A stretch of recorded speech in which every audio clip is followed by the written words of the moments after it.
retail shop open to the public as well. Oh. So it's not just for Tupper Homes, it's for the general public. And then Tupper Homes, I'm the co-owner with it, my husband, and we plan and design homes from like the plan concept, because my husband draws the plans all the way to the end, to the landscaping. Like, so we do everything from the beginning to the end, and we hold your hand the whole way through the process, and we make it fun and exciting. Oh, that's and then pretty cool. Silver Spoon comes into play because when Tupper Homes gives the contract, I'm familiar with the client's taste and style, and I also know their allowances and what things I can, show them towards that will keep them within their allowances, and what to not let them look at, basically, unless they want, to spend a little extra money. But I try to keep everybody within their budgets. Yeah, because once you see it, you can't unsee it. Exactly.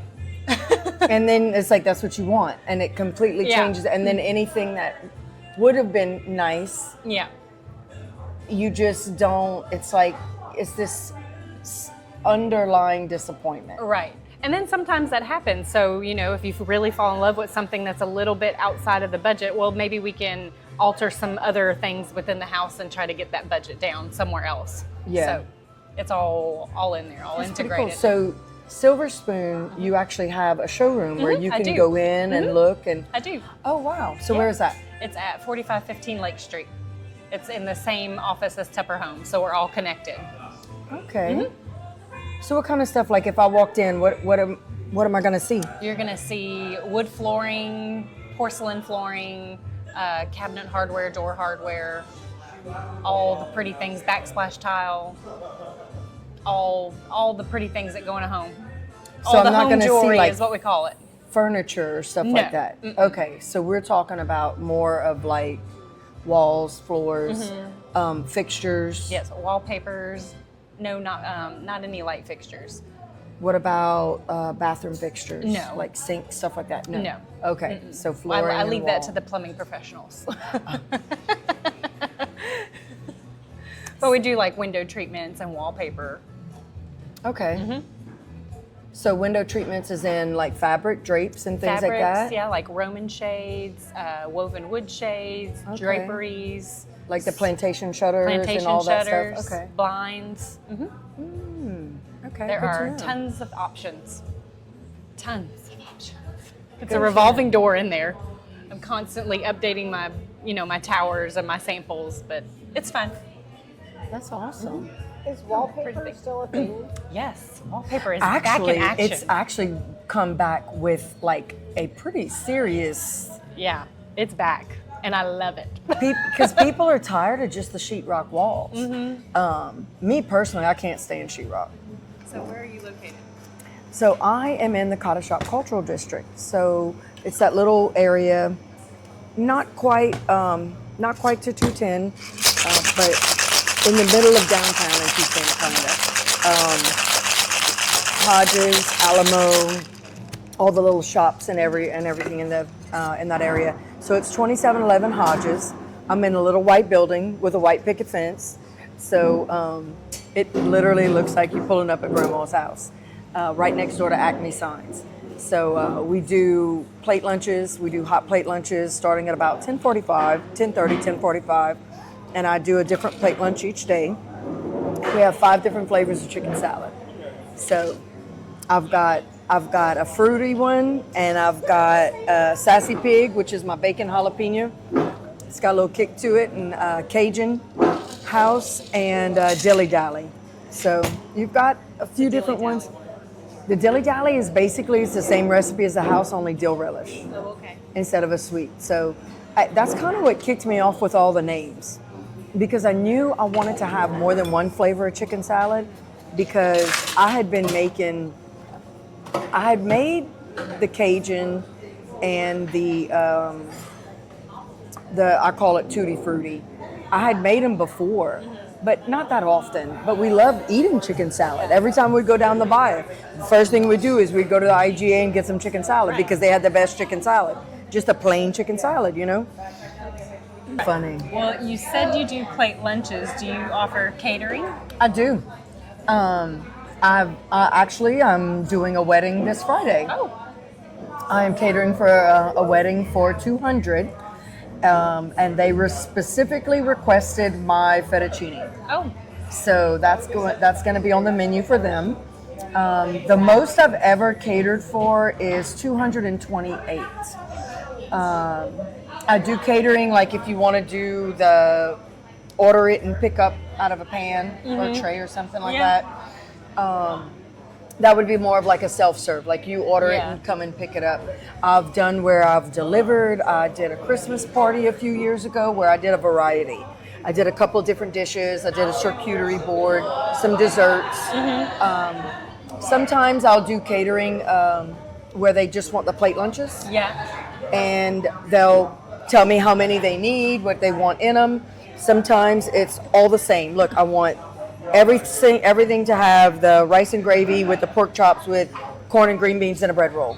Sometimes I get a list and it's this person wants this and this person wants this and this. Yeah. So it just depends. And what kind of lead time do you need on that kind of event? 72 hours is ideal. Yeah. A 2-day is kind of pushing it because if I don't have what I need or if I don't have enough, but 72 hours gives me enough time that I can get the ingredients, get it prepped, and make sure that I have it ready on time. Okay. That's not bad at all. But I'll do sometimes either I've had people for a funeral order a tray of jambalaya or chicken salad sandwiches because I do the chicken salad sandwiches either on croissant, white bread, whole grain, or the little mini croissants. I've done that a few times. Teacher appreciation. One of the things I did one year for them was the 7-layer dip. Big pan of 7-layer dip. I mean, it's like a giant taco. Yeah. Who wouldn't want that? Did that for teacher appreciation, and then this past year, a few weeks ago, I did big sandwich tray for teacher appreciation. Recently, I did a pastelaya and some finger sandwiches for a funeral. So I do cater to different things. Yeah. Different events, stuff like that. That's awesome. Do you deliver? I do, but that needs to be scheduled. Yeah. That needs to be scheduled. Yep. But pickup is ideal. Yeah. No, that's awesome. And that's really not a big lead time either. I would think you need to know like weeks in advance. Well, right now I'm still like I tell everybody, I'm still kind of a small fry, so I don't have this calendar full. But this year I've been having a lot of last minute calls, and I'm just like, now I'm like, okay, well, with this wedding on Friday and I've got this and I've got that, I'm like, okay, yeah, it's getting a little bit hairy now. Yeah. So maybe next year you might need a little more lead time, but right now I can finagle it. Yeah. Because it's just me. It's my husband helps when he can, but when I say we are really a small business, it's me. Yeah. I'm the small business. I feel you. It's just me and my husband, and we have one carpenter that works for us. And that's it. It's just us. And we manage it, but we've been doing it for a long time. Yeah. Sometimes if you get a little too big, it takes away from your service. Yes. Mm-hmm. Yeah. It does. I don't ever want to sacrifice that. No, it just sometimes it does get a little much when everything's on you. Mm-hmm. And you got to take that time. You got to, and I've been learning to set some hard boundaries. Yes. Like, okay, like not responding to messages in the evenings or in the middle of the night. Yeah, I know. Because if you respond to a message in the middle of the night, then you're going to keep getting them in the middle of the night. Exactly. So it's turning the phone off. It's making sure that it's not even in your vicinity, so you're not tempted. Yep. No, I and understand. that you can designate this time is for work time, this time is for family time. Yep. Boundaries are healthy.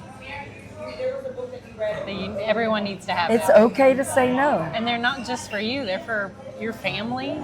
Yes. And your friends and your customers. Yeah. Yeah. And so, like, when I first started, it's like there was this, I don't want to say a desperation, but that, you know, when you're not sure, and it's like, you know that things need to get done and you know things need to get paid, so you're willing to compromise some of that. And then you get to a point, and like me and my husband and I, we just recently got a phone call for a catering. Well, we're already catering for a wedding, so we already have a certain amount of time designated. And he said, okay, first of all, can we physically do this? Yeah. I'm like, well, if we did this and this and this and hurried up and did this, like, then maybe. And it's like, at that point, is it going to affect the quality of the food? And is it worth the stress? Right. Trying to get this done. Right. And at some point, you have to make that decision for your physical, mental health, and the quality. Yeah.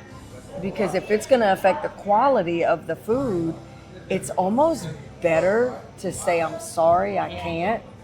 Because if you put out bad food or bad product, that's going to haunt you way longer than telling somebody, I'm sorry, but I can't do this. I've already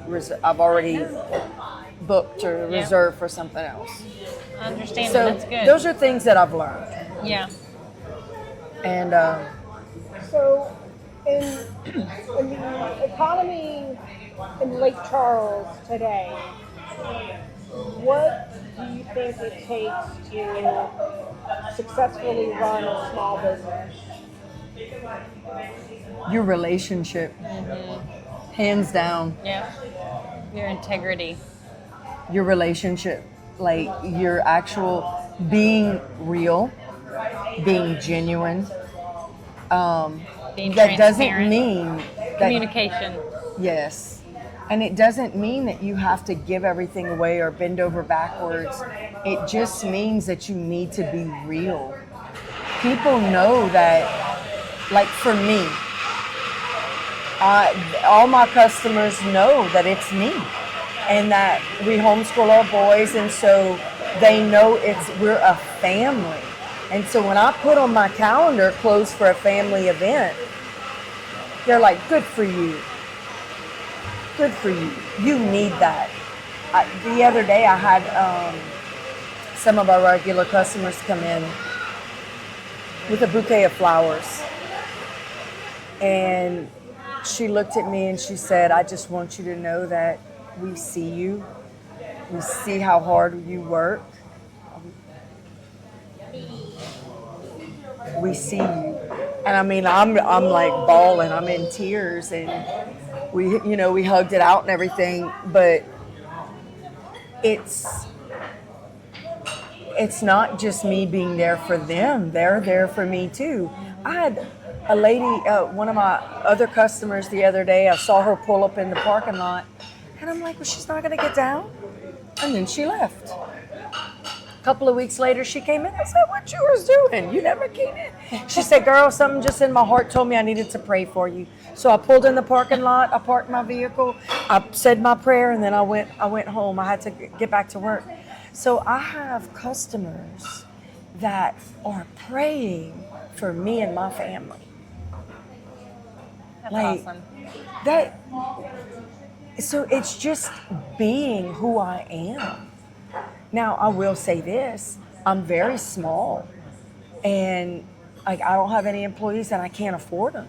If I would, I probably wouldn't be able to stay afloat because things are kind of tight. But I'm just 3 years in. I'm still growing, So that's, for me, it's just being real. It's being real. It's making sure that you are taking care of your customers and making sure that what you're making is quality. And being able to say, hey, look, I made some, a couple of months ago, I made some chicken and dumplings. Well, I got distracted and I walked away from the pot a little too long. and the chicken all sank to the bottom, and I didn't stir it fast enough, and it scorched it. Well, guess what? I had to stop serving it because I was like, I can't serve this. So I had to tell my customers for the rest of the day, hey, I'm sorry. I can't serve this because it's not not up to your And standards. the ones that I did serve it to, I gave them a free lunch the next time they came in. And a lot of them are like, no, it was all right. It was just a little bit. I'm like, no, we're not doing this. Here's your lunch. You know, one time I burned my roux. I'm like, sorry, y'all. No meatball stew today. I burned my roux. I got gumbo, though. I got gumbo and baked chicken.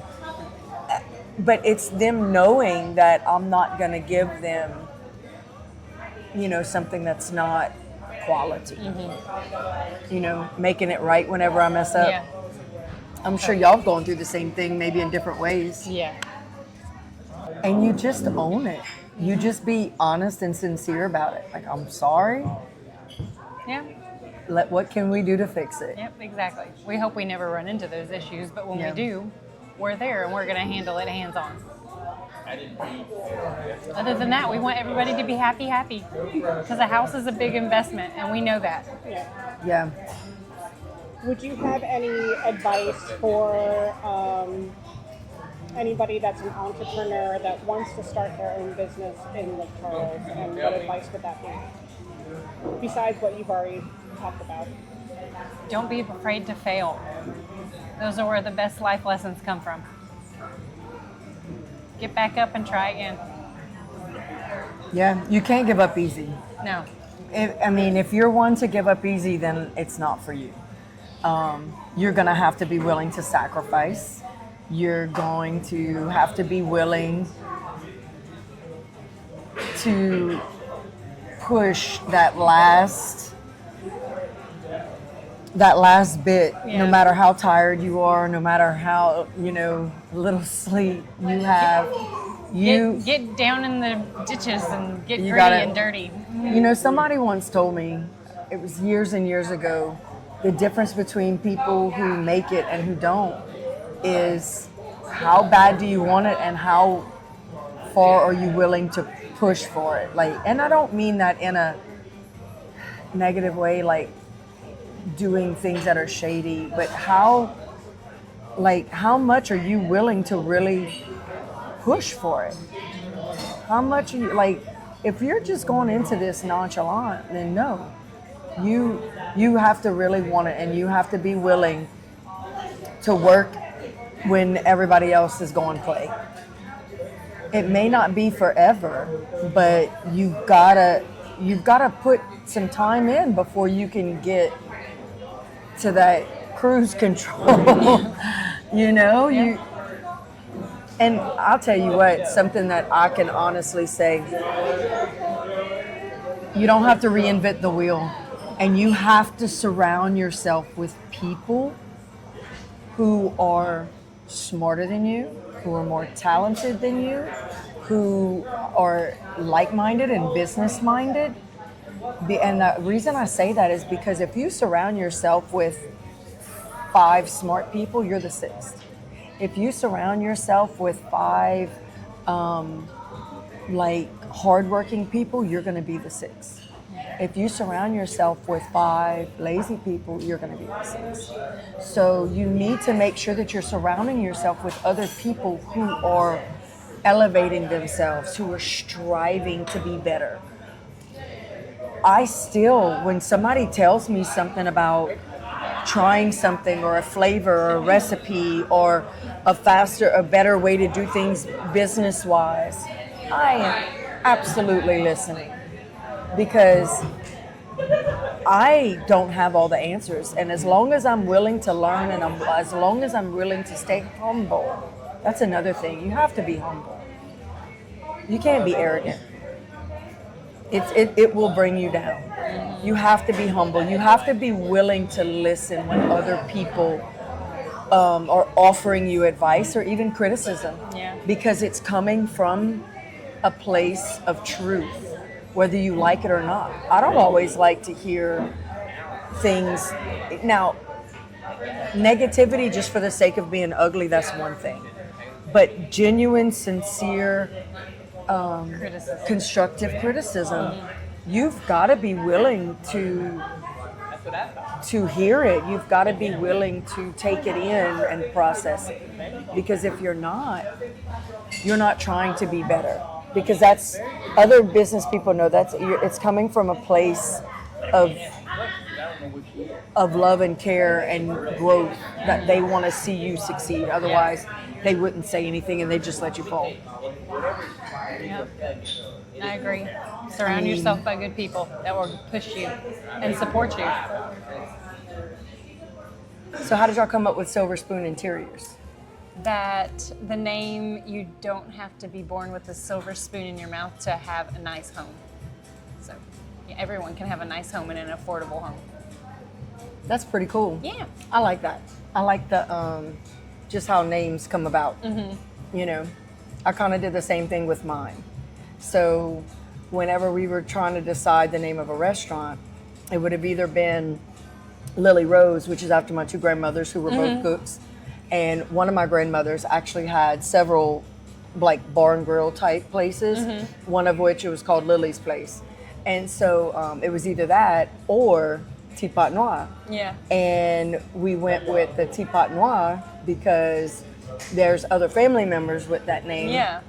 And the Teapot Noir is just, I cook in black pots. Yeah. You know, now granted, they're not the little pots anymore. I've Yeah. graduated from smaller pots to, you know, like some pretty Big pots. Yeah, yeah. So that's how we ended up with Teapot Noir.